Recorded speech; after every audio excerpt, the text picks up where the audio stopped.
Good morning, children. How are you? You all are fine? Okay. Now, हम पढ़ रहे थे लेसन नंबर 12 ज्योग्राफी का.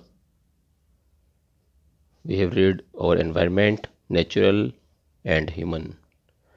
एनवायरनमेंट क्या चीज़ है उसके बारे में हमने रीड किया.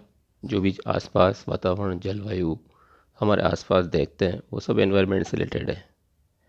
इसमें दो तरह के एनवायरनमेंट के बारे में बताया, नेचुरल एनवायरनमेंट और ह्यूमन एनवायरनमेंट. नेचुरल एनवायरनमेंट जो नेचर से मिला, प्रकृति के द्वारा जो बनाया हुआ है वो नेचुरल एनवायरनमेंट कहलाया. इसके बाद ह्यूमन एनवायरनमेंट, जो मनुष्य ने जिस चीज़ को उसको मॉडिफाई करके उसको अलग तरह से तैयार किया वो आपका ह्यूमन एनवायरनमेंट कहलाया. जिसमें कि मनुष्य की फैमिली से related, community, religious activities, educational या फैक्ट्रीज़, विलेजेस, टाउन, सिटीज़ वगैरह के बारे में हमने रीड किया. इसके बाद में पढ़ा हमने इकोलॉजिकल बैलेंस, जो दोनों ही के कॉम्बिनेशन से बनता है नेचुरल और ह्यूमन एनवायरनमेंट का.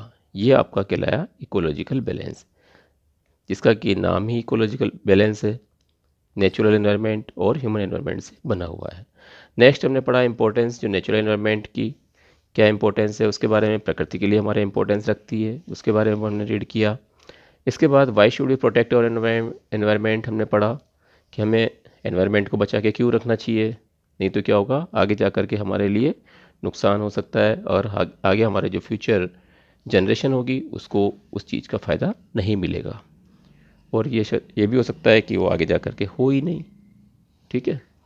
उसके बाद में how do the humans influence the environment के बारे में रीड किया कि हमें किस तरह से मनुष्य प्रभावित होते हैं एनवायरनमेंट से, तो इसके बारे में हमने रीड किया. और यहाँ पे अलग अलग गैसेस वगैरह की इंपॉर्टेंस के बारे में हमने पढ़ा. मेजर स्पेयर्स जो एनवायरनमेंट के हैं उसके बारे में हम रीड किया. उसमें 4 तरह के पार्ट इसमें बताया, एटमॉस्फेयर है, लिथोस्फीयर है, हाइड्रोस्फीयर और बायोस्फीयर. जैसा कि एटमॉस्फेयर के बारे में हमने पढ़ा जो कि वायुमंडल से रिलेटेड है, हवा से रिलेटेड है, जो हमारे आसपास वाली जगह हैं, ऊपर जो जगह हैं उसके बारे में बताया गया. और लगभग इसका एरिया लगभग 1600 किलोमीटर का एरिया इसमें एयर के हिसाब से बायो इसमें एटमॉस्फेयर में है. उसके अलावा हमने पढ़ा कंपोजिशन जो एटमॉस्फेयर का है, किस तरह से बना हुआ है एटमॉस्फेयर. उसमें बताया कि नाइट्रोजन 78% है, ऑक्सीजन 21% है, आर्गन है 0.9%, कार्बन डाइऑक्साइड है 0.33%. लोग कहते हैं ना कि हम डायरेक्टली केवल ऑक्सीजन हम लेते हैं, ऑक्सीजन नहीं लेते हैं हम, nitrogen, oxygen, organ, carbon dioxide सभी का मिक्सचर हमारी बॉडी में जाता है और हमारी हार्ट और लंग्स वगैरह जो है उससे अफेक्टेड होते हैं. उसके बाद में एटमॉस्फेयर की इंपॉर्टेंस के बारे में हमने पढ़ा, कितना इंपॉर्टेंस किस लिए है. इसके साथ ही हमने पढ़ा लिथोस्फीयर. लिथोस्फीयर जो कि भू, पृथ्वी, पत्थर इससे रिलेटेड है, जो यहाँ चट्टानों से रिलेटेड हो सकता है. एवरेज थिकनेस जो इसकी लिथोस्फीयर की बता रखी है 100 किलोमीटर के लगभग, ये हमने रीड किया था. लिथोस्फीयर की 2 लेयर्स बताई, एक सियाल और दूसरी सीमा. सियाल जो आउटर लेयर है अर्थ की, और सीमा जो कि इनर लेयर कहलाती है, क्रस्ट जो कि पृथ्वी से क्रस्ट का जो पार्ट है उससे नीचे की तरफ. ठीक है. उसके बाद में हमने इंपॉर्टेंस पढ़ी लिथोस्फीयर की, क्योंकि ग्रेट इंपॉर्टेंस रखती है, हमारे लिए सोइल कवर करती है. इसी के साथ साथ ग्रोथ जो प्लांट्स की है, लिथोस्फीयर ही एक सोर्स है वेरियस मिनरल रिसोर्सेज का, इसमें कि शामिल है कोल है, ऑयल है, अलग तरह के लैंडफॉर्म्स भी इसमें शामिल है. ठीक है. उसके बाद में आता है आप हमारे पास में हाइड्रोस्फीयर. हाइड्रोस्फीयर जो जल से रिलेटेड है, हाइड्रो से, तो ये पार्ट्स जो अर्थ के हैं जो कवर करते हैं अलग अलग तरह की वाटर बॉडीज को, जैसे रिवर्स है, लेक्स है, सीज़ है, ओशंस हैं, ये सब हाइड्रोस्फीयर के पार्ट कहलाते हैं. रिवर्स जानते हो, नदियाँ, लेक्स, अलग अलग तरह की लेक्स हैं, झीलें, सीज, समुद्र, ओशंस वगैरह हैं, ये हाइड्रोस्फीयर है. ओशंस, लेक्स, रिवर्स और दूसरे वाटर बॉडीज़ हैं अर्थ के जो कि हाइड्रोस्फीयर बनाते हैं. अबाउट 71% जो of earth surface is covered with water. हमारा जो पार्ट है पृथ्वी का 71% जो एरिया है वो किसको कवर करता है, पानी को. और ये अर्थ ही समटाइम्स के लिए वाटरी प्लानट के रूप में जानी जा सकती है, क्योंकि अर्थ केवल प्लानट है जहाँ पर कि पानी है. इम्पोर्टेंस क्या है हाइड्रोस्फीयर का. इम्पोर्टेंस ऑफ हाइड्रोस्फीयर में जो हाइड्रोस्फीयर कंप्राइज करता है ओशंस को. ओशंस जानते हो, समुद्र, लेक्स हैं, रिवर्स हैं, दूसरे वाटर बॉडीज़ हैं, बहुत ही ज़्यादा इंपॉर्टेंस यहाँ है। All these water bodies are quite necessary for the existence of life of the earth. ये सब हमारे लिए आवश्यक है पृथ्वी के लिए। Without water life is quite impossible. हम बिना पानी के रह सकते हैं क्या? पॉसिबल ही नहीं है। Neither plants nor animals nor human beings can survive without water. कोई भी जीव जंतु, किसी भी तरह का पेड़ पौधे, हरियाली यहाँ पे बिना पानी के पॉसिबल नहीं है कि वो रह सकें। तो इसलिए हमारे लिए ज़रूरी है, ये सोर्स है रेन का और चीफ एजेंट है कूलिंग का भी एटमॉस्फेयर में। इससे अधिक रिवर्स हैं, लेक्स हैं, सीज हैं, प्रोवाइड करते हैं एनफ फूड, जो कि फ़िश वगैरह और दूसरी जीव जंतु वगैरह होते हैं। ये सभी वाटर बॉडीज़ हैं और ये मेराइन एक्टिविटीज़ या ट्रेड को भी प्रमोट करने का काम इनके द्वारा होता है। मेराइन एक्टिविटी जानते हो, समुद्र में जो भी चीज़ें, जीव जंतु, जो प्राणी और दूसरी भी चीज़ें जो मिलती हैं वो सब प्रभावित करती हैं। इसके बाद बायोस्फीयर। बायोस्फीयर जैसा कि हम पहले भी पढ़ते हुए आ रहे थे, बायो से रिलेटेड है क्या? लाइफ, जिसमें कि जीवन होता है। लाइफ जो अर्थ की एक्सिस्ट करती है, नेरो बेल्ट है little below above the surface of the land on it's and in water in air. तो ये कहीं भी हो सकता है, कहने का मतलब ज़मीन पे भी हो सकती है, पानी में भी हो सकती है, एयर में भी हो सकती है। ये बायोस्फीयर है, क्योंकि मछलियाँ भी सांस लेंगी, जीव है, लाइफ है, रखती है ना। तो ये सब हमारे लिए पानी की ज़रूरत उनको भी होती है, हवा की भी ज़रूरत होती है, इन चीज़ों की सबकी ज़रूरत होती है। तो ये सब जहाँ भी रहते हैं ये बायोस्फीयर में जाने जाते हैं, ठीक है।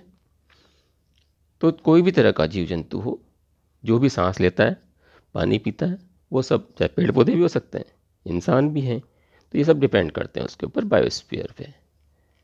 तो ये सारी चीज़ें एक्चुअल में तो ये सारी एक दूसरे के ऊपर डिपेंड करती हैं। ये एटमॉस्फेयर के ऊपर, लिथोस्फीयर के ऊपर और हाइड्रोस्फीयर के ऊपर। नेक्स्ट है importance of the biosphere. Biosphere का इंपॉर्टेंस क्या है?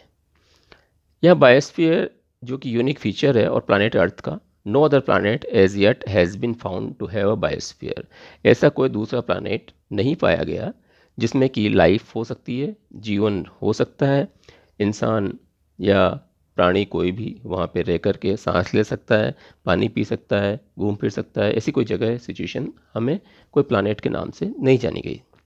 नैरो बेल्ट जो बायोस्फीयर की है, वही makes it's possible for millions of beings, organism, both plants and animals, to survive and vary in size and shape.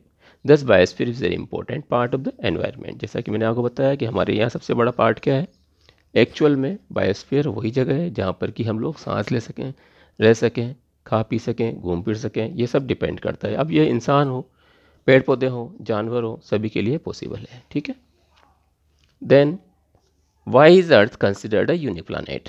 अर्थ को यूनिक प्लानट के नाम से क्यों जाना जाता है? यूनिक प्लानट जानते हो, बिल्कुल अजीब जिसको बोल सकते हैं, डिफरेंट। अर्थ जो कंसिडर की हुई है यूनिक प्लानट के रूप में सोलर सिस्टम के हिसाब से भी, क्योंकि कुछ फैक्टर्स इसमें हैं। सबसे पहला है distance of the earth from the sun results in a climate which is best suited for the development of man and other forms of on the earth. जो डिस्टेंस है, दूरी अर्थ की सूर्य से, क्लाइमेट के हिसाब से डिपेंड करती है और ये सूटेबल है, जिसी में यहाँ पे डेवलपमेंट जो मनुष्य का है और दूसरी फॉर्म्स जो बनती है लाइफ के हिसाब से, जिसको कह सकते हैं अपन, अर्थ पे पॉसिबल है। इसके बाद number 2, it is habitable planet. It supports man and other forms of life by providing all necessity of life. हमारी सारी आवश्यकताओं की पूर्ति कहाँ से हो सकती है? कि अर्थ पे ही पॉसिबल है। Third, it's atmosphere is rich in oxygen that makes life possible on this planet. Oxygen की मात्रा भी यहाँ पे है, सफिशिएंट है, जिससे कि संभव है कि यहाँ प्लानट पे जीवन हो सके। Its atmosphere acts as large cover to protect its surface from extreme cold and heat.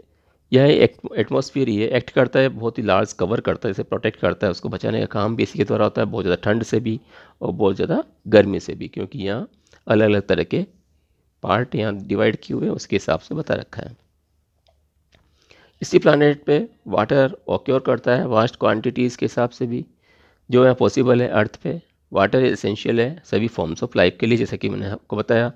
हमारे लिए एक्चुअल में इंसान की क्वालिटी होती है कि हमारे यहाँ क्या क्या ज़रूरत है, रोटी, कपड़ा और मकान। रोटी किसके लिए? खाने के लिए। कपड़ा पहनने के लिए। और तीसरी क्या बताई मैंने?